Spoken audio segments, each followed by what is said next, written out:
everyone. It's the new episode of OrthoPlus, and today we are in East Lyme, Connecticut. Connecticut, U.S. and New London. Obviously in the United States, and we are in this very beautiful clinic of Jeff Kozlowski, who was very welcome to have us for this day today. Thanks for the opportunity. Thanks for coming. We had a great time. So let's start our short interview with a very important question of how did you become an orthodontist and why have you chosen it among all the other branches of our profession? So it's actually pretty easy because my father was an orthodontist. And so growing up, what I loved was seeing him knowing the patients and engaging with the patients about their treatment and how their treatment interacted with their life, whether it be school or sports or their friends at school. Of course, back then, he pretty much treated only kids. Now, as you know, most of our practices are kids and adults, and our practice is about 40% adults. Honestly, I thought for a while when I was in dental school about being an oral surgeon, but the idea of being on call, Christmas Eve and major holidays and not seeing my kids because I'm in the hospital, the quality of life as an orthodontist, as you know, is exceptional. We get to make a difference in people's lives every day, and we can quite honestly have fun. I mean, where can we show up to work in Jordans and a t-shirt and make people smile all day long? Yeah, that's cool.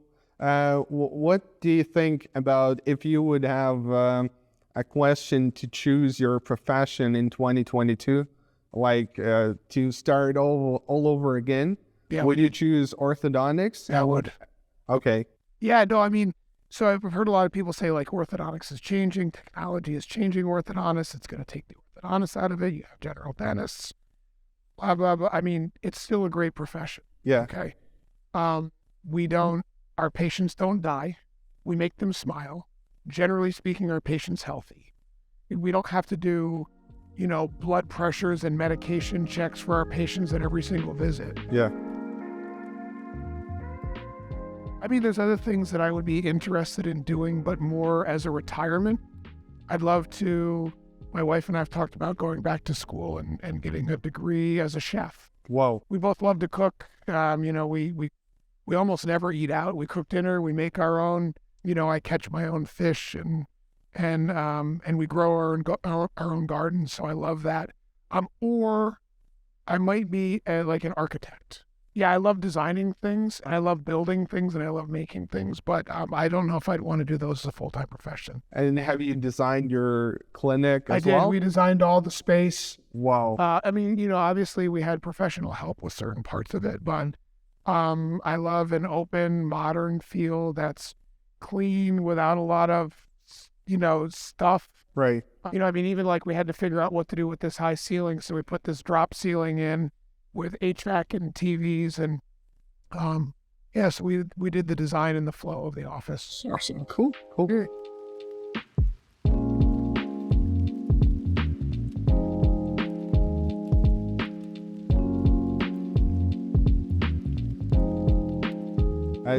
And about the different cuisines and cookings, would you also run for opening a restaurant or? No. So my stepfather, we had a restaurant when I was growing up. It's part of, if you noticed, how our office runs, kind of like a busy restaurant will run. Yeah. You've got tables, you've got to check in, you've got to, how are you doing today? Hi, if you're the owner of a really good, I love it when you go to this, like a great Italian restaurant where the owner's, a little old Italian guy, and it's his daughters that are the waitresses, and he comes over at the end of dinner with a bottle of limoncello. It says, Danielle, let's have some limoncello, and you sit down, it's like, how was my restaurant? Yeah. Did you love it? Like that I loved. But the restaurant business is tough. The margins are low. Having fresh food always brought in is very tough to manage.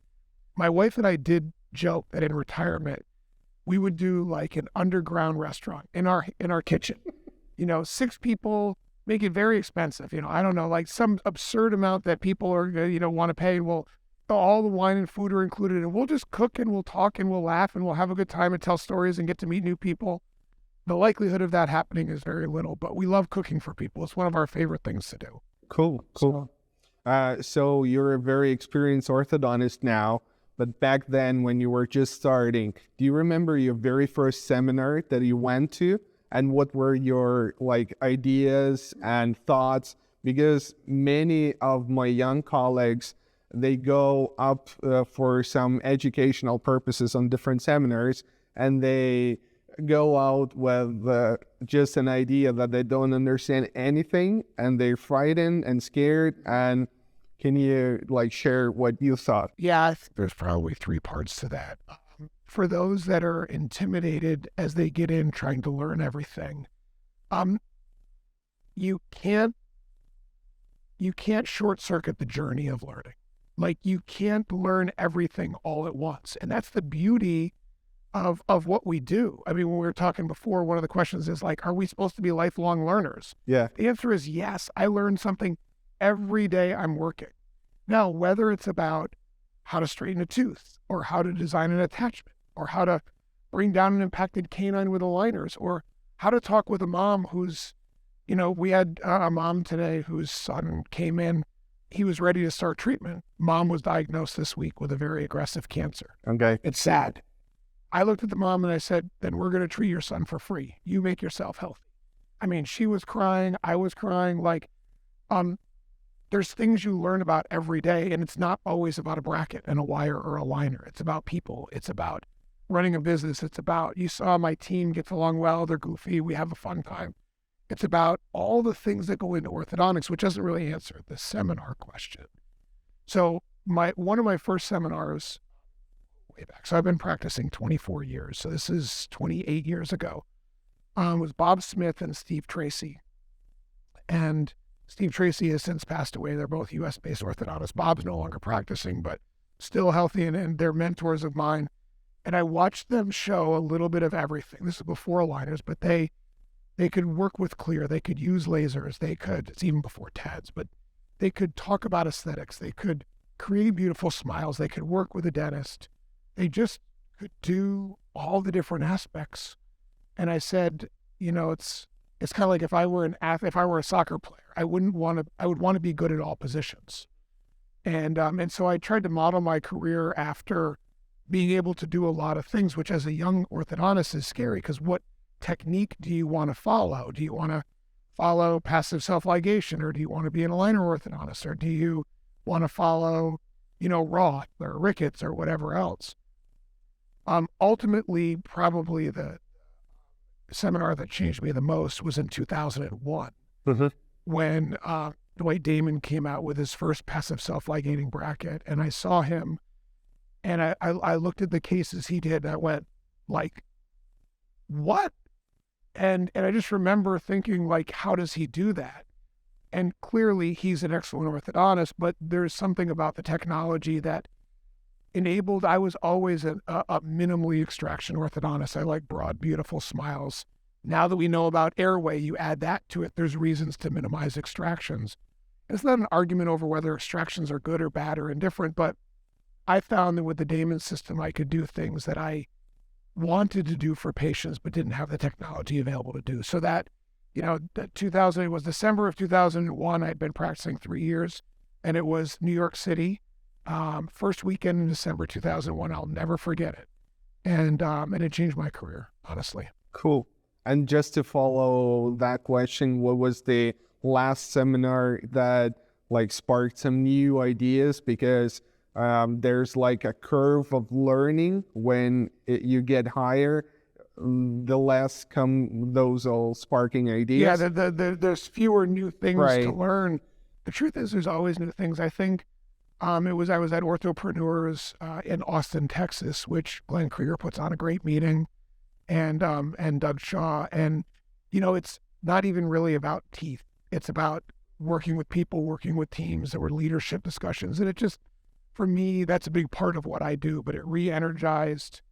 The truth is, after 24 years, correcting a class 2 is kind of boring. I've done it, so many different ways. It's still fun to see a beautiful end result, but I don't need to prove anymore that I know how to correct a class 2 or do it effectively or do it beautifully. But, in my stage of my career, I've moved on to mentorship. I've moved on to coaching. Having my partner, Dr. Mike, who's been in practice 5 years, and just my team, we're talking about, like, if you listen to them talk, the ladies in my office, they know how to communicate like an orthodontist. Yeah. And that's really rewarding to me to have them be able to not just change a wire or not just do, cleaning chairs, but to be able to think. You heard them saying like, hey, I'm looking at this tooth, the torque looks off, maybe we should bond the upper right 7. And you're looking like, where did that even come from? Well, Caitlin's been an assistant for 9 or 10 years. And, and the amount of time that I'm mentoring them makes my job easier, because when they notice a torque is off by a degree, think about how beautiful it would be to come to the chair and have someone tell you, hey, you need to adjust the torque on the upper right 6. Yeah. Like, your job becomes easier. So that's been really the focus for me. That's great. So moving to our digital part of even today. So I saw lots of digital things in your clinic, like scanners, like Cibicity, like photography of each appointment. Do you think digitalizing our practices is a leap forward, or it's more to a professional and a doctor that is actually providing the treatment itself? I think it's, look, Dan, I think it's a fabulous question. It's really a technological question. And here's the way I answer it. If the technology helps me provide better treatment, better communicate with my patients, do things faster, easier, or more comfortable, then it's something that we should use. So cone beam CT. With one cone beam CT, as we talked about, I can evaluate tooth position, root position, protrusion, effectively a very quick self-evaluation. But I can also look at sinuses and nasal septum and airways. So for me, I've had people go, oh, cone beam CT is a fancy technology that no one needs, but would you ever go back and not use it again? No. Not in a heartbeat, okay? I could work without it, but I don't want to, because it's easy to communicate with patients and parents, and it makes my, even a pan and repo, it used to be a pan and repo, now we call it a scan and repo or CBCT and repo. I can evaluate the torques. Do I need to change to a low torque for upper right anterior teeth? I think technology is a great thing. Obviously, we have iTero scanners, we have computers at the chair, we take digital photography. One thing that I don't have that's digital is I don't have 3D printers. I think they're fantastic. However, for me, while I do know that a scan to a fabricated clear retainer is a more accurate creation of that retainer, I haven't found a way. We do. You saw our finishes today. We can remove the braces and have clear retainers delivered within 20 minutes. Yeah. Through alginate impressions. So I'm not speaking ill of 3D printers, and at some point I will absolutely integrate them into my office. But I know a lot of offices that go from doing alginate to doing 3D printer and now delivering retainers a week or 2 weeks later, which to me isn't best for the patient. So I've got a lot of friends that use 3D printing and have labs, etc. So I think there are ways where you can be digital but have some old school technology that still works very well. Mm-hmm. And be really effective with it. Mm-hmm. So yeah, we're primarily digital, yet my braces are analog. I mean, as you know, you're going to ask, we used Insignia for a long time. It's a great product. I learned how to put braces on and select torques as good as I could with Insignia without spending the money to buy Insignia. And I'm not speaking ill of Insignia, but Insignia helped me get as good as Insignia putting braces on myself. So now I can do same day starts without having to wait 6 or 7 weeks for the braces to come in. And, and Dr. Mike and I, our treatment time with braces and wires with Damon is the same as our treatment time and number of visits was with Insignia. So I'm happy to not spend the extra $1,000 on a digital appliance when I feel we're doing equally well without it. So digital comes now also with all those AI technologies that also implemented into some aligners and some bracket systems. So we just touched that in previous question, but I think AI can't just actually replace the doctor itself. So I'm gonna combine a couple of things we talked about with that. I'm gonna go back to being a chef. Do you think AI could replace the best chefs in the world? Right? If we take the recipes and we know what those recipes are, and we put together the seasonings and the food and the whatever else, and they can probably make a grill or a stove at the perfect temperature to cook it the way you want. There's something about doing it that, yes, in a way, cooking is a science. Well, baking is really a science. Cooking is less, but it's an art. And so one of the things we talked about, I know you were going to ask me later, is orthodontics an art or a science? It's both. I think it's more of an art than a science. Now, this is where young docs start to get nervous, because the lower incisor needs to be 90 degrees to the APO line, and to me, orthodontics is about, are my patients happy? Are the parents happy? Have I improved their smile? Do they have a healthy bite? Have I made a great occlusion? And less about 1 degree of angulation. And that's what cooking is to baking, right? So baking is, you need to have a tablespoon of this and a teaspoon of that and a cup of that. Where cooking is, if you've watched Italian cooks, my mother-in-law, we'll put a little bit of that in there. We'll put a little bit of that. We'll mix some of that in. And so I think there's some things that AI can do in terms of design, in terms of building products. But if you watch the smiles on parents' faces, I think at times when, we're communicating effectively, when you meet someone you like and they're in your clinic and you're treating a kid and the parent's there and you give the parent a high five like this, and they're smiling and you tell them their kid's doing great. I don't know if AI can make a parent feel or a patient feel the way we as an orthodontist can do. And there's an art to human interaction and compassion and empathy that is more than just about straightening teeth. So I think there's things that AI can do with aligners to straighten teeth. By the way, when we talked about technology, I left aligners out. Obviously, we use aligners here and we use Spark, and that's a great technology. Mm-hmm. That you would not want me back on study models, cutting teeth and moving them by hand with wax and making, like Essex aligners for 50 of them. I don't have time to do that. So that's where I think the aligner companies and technology are important. But ultimately, I think to really sum that all up, orthodontics is an art and a science. I think it's more of an art. Where AI can help out is on the science side of it and the technology side of it. But I think there's human interaction that AI is not gonna beat us out on, and there will be people that are looking for services from people like you and me who are good at what we're doing, we're personable, and we care about them as people. And AI is not gonna beat that. Yeah, it may assist that, but it's not gonna beat that. Because I've seen in few countries there's like sort of clinics with just a front desk manager, lots of computers, you can just scan yourself. They bring in all the aligners without attachments, and some people can actually see the difference between those two, but what you've described is actually my philosophy as well. Well, but for someone who's going to go in and scan themselves, I think we were talking about cars before. I don't know how to fix an engine in my car, so I'm not going to go to an unmanned diagnostic, I guess analogy is probably not perfect, but for the patient who's going to go and scan their teeth and get more aligners and scan their teeth and get more aligners, they might not be the right patient for your clinic. And I would argue that them having better teeth, maybe not what you could give them, but better teeth than doing nothing. I'd rather have more people doing something than nothing, as long as it's not harmful. Some of the direct-to-consumer things may or may not be ultimately beneficial for patients, but I think we can provide people something.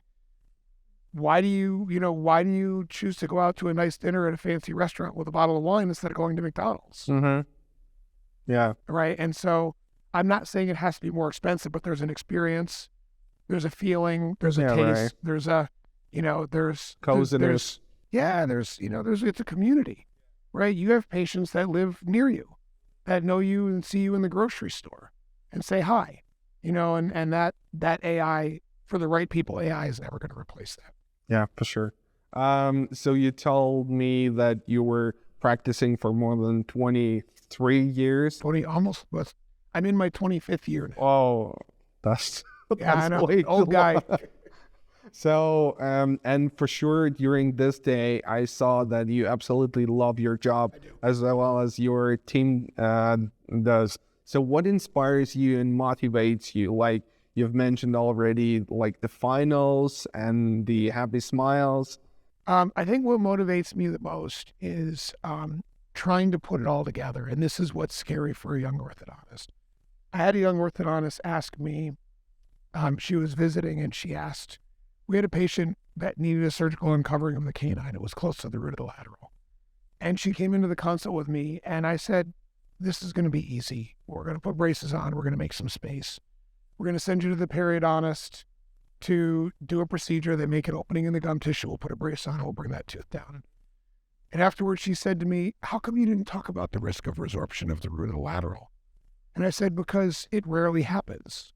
And I don't think it will here. But aren't you worried about getting sued if you have resorption of the lateral and you didn't cover it? And I said, no, because I will take progress x-rays. And if I start to see resorption, would it have changed my plan? I don't think it's going to happen. I have just extracted the canine. No, I would try to bring it in. And what I said to her was, in less than 1 year out of school, you're taught to be concerned about every single thing related to the teeth and liability if you don't tell them. She's like, well, how come you didn't give them all the other plans? You could have taken out the lateral. You could have taken out the canine. You could have done implant. I said, so when you're reviewing with someone all of the different options out there, do you tell them we're going to treat you with aligners? Well, but I could use Invisalign, or I could use Spark, or I could use ULAP, or I could do my own aligners, or I could use 3M aligners, or I could use SureSmile aligners. Which one do you want? She's like, of course not, because she said we use Spark. And I go, so do we. So that's your professional opinion. But you didn't tell them, when you're putting a brace on, did you tell them you could have put it a millimeter more gingival or we're laughing about it, but where do you take that to? And I said to her, when you start putting it all together, it's not, what about the liability of someone slipping and falling on the ice? What about the design of your facilities? What about your team's educational standpoint so they can help you with what you're doing? What about knowing the laws of how you employ people in your state or country or region? We had this little thing called COVID 2 years ago. What about the government policies and family in the U.S. Family Leave Act? And can you tell them they can take time off or can't take time off or what they have to take off? There are way more risks out there than whether one tooth gets a little resorption on the root of it. And that's hard for a young orthodontist to see. So it was a long way of answering what I'm passionate about is continuing to add to my base of knowledge and trying to be really good at all aspects, the treatment, the communication, the engagement, the shortened treatment time, the fewer visits, the less extractions, the less other appliances, the minimization of recession and other things that can happen, making orthodontics really fun and easy and enjoyable for everybody involved. And my passion is trying to fit all that together while helping others see how easy it can really be. Because like you said, when you're starting, do you go here? Do I look at that course? Do I go to that course? No, I want to do it that way. And over time, the building of all those different things you've learned start to build who you are as an orthodontist. Uh-huh. And, I've got a good foundation for all that, but I love keep adding Legos to that of all the tricks that we have to do. It's a long answer, I know. But this will never be a short interview. Absolutely great. Yeah, now it's starting to look more like podcast. Yeah. It's great. Okay, so we've mentioned earlier about the artistic and scientific part. So what are the most difficult cases for you? So you're one of the most experienced doctors that I ever known and met, but still, do you have cases when you think can I treat that? Do I have to start that treatment? Or is it like surgery or, I don't know, TMD? So here's an old guy answer to that. And it'll surprise some of the younger viewers. It's not a case type. It's not a surgical or a class 3 or whatever. The most difficult cases come in one of two ways. Number one, where the patient's expectations don't meet the reality with which you can provide that treatment. So when I treat a lot of patients non-surgical, because here in the U.S., surgery is expensive. Uh-huh. A lot of times it's not covered by insurance. My orthodontics may be $5,000 or $6,000, but a 2-jaw surgery might be $30,000 or $40,000. That's more than some people make in a year. So when somebody can't access surgery and we don't have, a state or government funded process for doing that, I have people that come to seek me out to do non-surgical orthodontic treatment. Those treatments are a blessing for the patient and me when they realize that I'm going to get the best result I can, but there may be some limitations in it. So when the patient wants surgical results in a non-surgical case, there may be an inconsistency between what I can provide and what they're expecting. It's no different than when someone comes in and has short, narrow teeth and they want a big, broad, beautiful smile, and you can't do that without cosmetic restorative, but they don't want cosmetic restorative. You get what I'm saying? So number one, it's when the patient's expectations don't align with what is usually it's a patient demand that doesn't let you do what you should do. Number two, though, in the mechanics is when the mechanics of the case don't line up with what you're trying to do. So, for example, I'll tell you one of the worst cases I ever treated. Trying to be a hero. Patients missing lower fives. The E's have cavities, they're submerging, we have to get them out. The parents absolutely do not want implants to restore them. So they ask, "Doctor, can you close these spaces?" To which you say, "Yes, I can," right? Because you can. We can close them. This is before TADS. But here's my plan. The patient had missing lower fives, class 2, mandibular retrographic. In closing those spaces, the kid didn't wear the rubber bands, and mom and dad didn't stay on him to wear the rubber bands. So what happened? Overjet ended up at 15 millimeters, to which I decided to do a herpst. We talked about it. You do herpst, I do herpst. It's a great herpst case. And actually, that was my plan. If the overjet increases, we'll put a herpst in, and then we've got all this room to advance the mandible forward. I put the herpst in, and the mom calls me up and says, "This thing is awful, get it out." So I took it out, right? To which I say, the only way for me to fix the overjet is to surgically advance the mandible or take out upper fives, but then I'm pulling everything back and making the nose bigger. So in a patient where your mechanics go, where when you want to fix one thing this way, but then it makes the other thing go the other way, and it gets further from where you're trying to go, those are tough cases. So a class 2 mandibular retrographic with missing lower fives that you heroically try to close the space and make them worse, and then add in problem number 1 where the parent doesn't let you do what you want to do with a herpst, it would have been a beautiful case with a herpst. We know that. Yeah. We ended up quitting treatment with 15 millimeters of overjet. I lose sleep over that to this day. But some of it was out of my control. So those are the toughest cases. What the patient expects and what you can do don't align, and when the treatment mechanics go the opposite direction of the way you want things to go. Uh-huh. So, and just to follow up the previous question, what are the cases that you love treating? So those were the tricky ones? The opposite of those is, the ones where you put braces on and the next time the mom comes in and gives you a big hug. "Dr. Daniel, my child's smile looks so good. She's not getting bullied at school anymore. I love what you guys are doing. I'm going to tell everybody about how amazing your office is. Your assistant, Krista and Sandy, they're amazing. Thank you. They bring you in homemade cookies," right? And you're like, "I just put braces on. I haven't even done my work yet, And also ones where the mechanics make everything happen quickly. So actually my favorite cases are mild to moderate class 3. Mm-hmm. Edge to edge to slightly to moderately class 3. Maybe they have a position forward. You've seen me show this before. We put turbos, ramps on the lower anterior. We open the bite. We start class 3 elastics. Those things fix non-surgically, non-extraction. And those are the ones that people look at and they're like, yeah. Wow, that happened so amazing.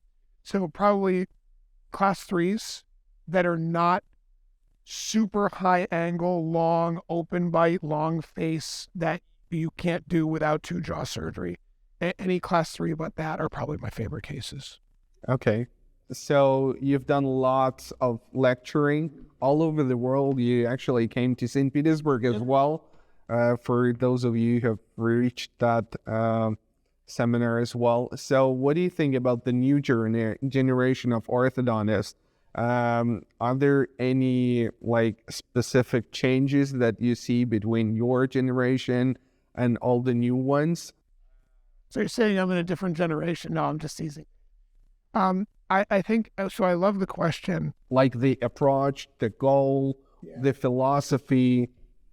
I think that would start is if people think there's a difference between forgetting about orthodontics in general. I'm 52. A new orthodontist is 28, 29, 30. So is there an inherent difference in the 50-year-old population and the 30-year-old population? I don't know. Some people say younger kids are lazy, whatever it is. But that's what they said about me when I was 30, probably. I don't know. What I think is this. I think, like anything else, as time goes on, there's more to learn, right? So when I learned, there was no digital. There was no TADs. There was no aligners. There was no cell phones, okay? We laugh about it. Like my kids laugh. Like I used to drive to visit my wife when we were engaged. We've been married 25 years.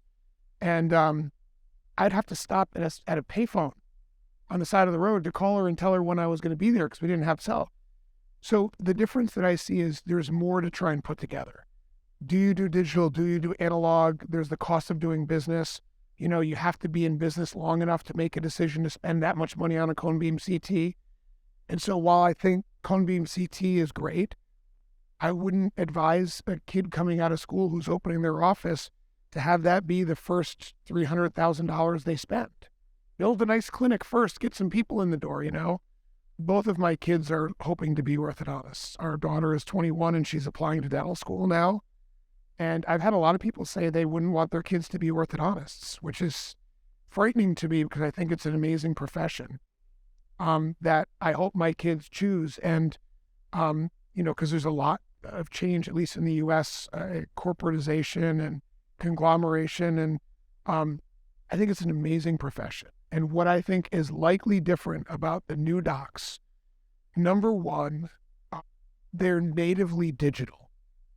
So they're used to doing more things digital. And I don't just mean the technology of doing orthodontics, the aligners, the CBCT, the digital scanner. I mean everything. To me, if Facebook, Instagram is not a big part of how I live my life. I check in on my kids on Instagram. If they want to touch base with me, they'll they usually text me. But anyway, so I prefer human interaction. I think you've seen that in the times that we've met. I'd rather go out to dinner. I'd rather go have a beer. I'd rather have you spend a day in the office and do this, right? Because this is fun. This would have been less interesting to me if we were Skyping or FaceTiming. Yeah, it's fun. But now I'm just talking to a screen and I can see your personality through the screen. So one of the things I see in this is younger lawyers, younger doctors, younger dentists, is more things are done digitally. And I think if your patient prefers it that way, because a lot of offices are going to try and do things virtual. So virtual consults and virtual appointments. And that's great if the patient never wants to leave their house or their work. And I'm not saying I'm justifying do more appointments than we need.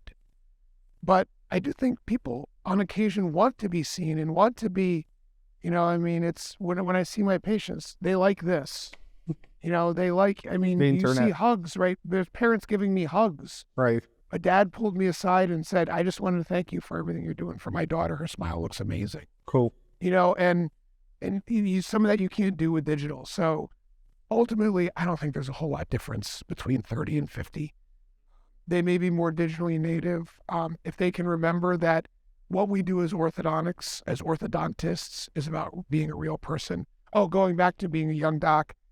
In the U.S., I believe they're trained to worry about liability from doing the orthodontics. And what I was saying, there's way more liability in everything else.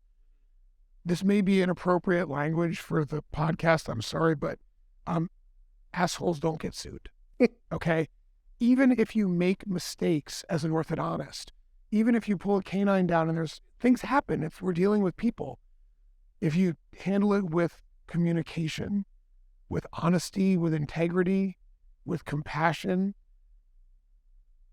people realize you're doing the best you can for them. And by the way, it's not like a heart bypass that goes wrong, right? Oh, you get a little root resorption on the lateral. It's not a dead patient. So I think ultimately just remembering being a real person as you go through this and interact with people, that will help your practice build. That's how we built. The practice we built was by having people love how they're being treated. And that's not just the braces or the aligners. I don't know if you saw what happened today. Remember the young boy over here that we were bonding sevens and we repoed some brackets and he had quite a bit of saliva. Well, he had to come back at lunch to you were sitting there. We had to put that bracket on. The dad brought him, was going to go back to school. They went out to lunch. He was going to go back to school. He was going to go back to work. Brace came off. They had to come back. It happens. Yeah. Dad had a Starbucks in his hand. I went over and I gave him a gift card for Starbucks. $20. We do well enough. Like I said to him, I'm sorry you had to come back. This isn't his fault. It's not your fault. Enjoy some Starbucks on us. Okay, is that perfect? No. They had to come back. Oh, but I acknowledge that we could have been better. That's a hard thing for a young orthodontist to acknowledge. Like, I made a mistake. It's not the end of the world. They had to come back. But I think the dad appreciated that I saw him. I realized that I've got kids. I realized they went through 4 hours of coming here, doing an appointment, going home, picking them up, coming back here, fixing it, and going back. And so it's the least I can do is a thank you. Those are great words to probably finish Awesome. up this session, but just to make a huge point at the very end, just to underline with some huge markers, do you think there's a certain point in which any doctor can stop learning new things? No. I think that for me should be that way in your life. My experience is the people who live the longest, and there's no science, and this is not my own scientific study. They're happy. They do work that fulfills them, and they make the lives of others better, however they do that, okay? And they continue to learn, whether it's learn new foods or learn by traveling or learn new languages or experience new things or meet new people. Man, the day that I stop learning about orthodontics will be the day that I should stop being an orthodontist. And, I learn every time someone comes to visit the office. Every time my partner Mike and I talk about treatment, I learn something. And but again, this is the key for young orthodontists. Learning isn't always about mechanics. It could be about people. It could be about, I love reading books on teamwork, on leadership, on one of my favorites, behavioral economics. How about understanding game theory? How people choose one versus another, why they might choose to see you versus another orthodontist. All these things ultimately make you a better orthodontist, man. So hopefully, your listeners can learn something from a moderately old guy with a little bit of gray hair in my beard, but one who loves the profession and has done a lot of lecturing and listened to a lot of people and met a lot of people and really just wants our profession to keep getting better.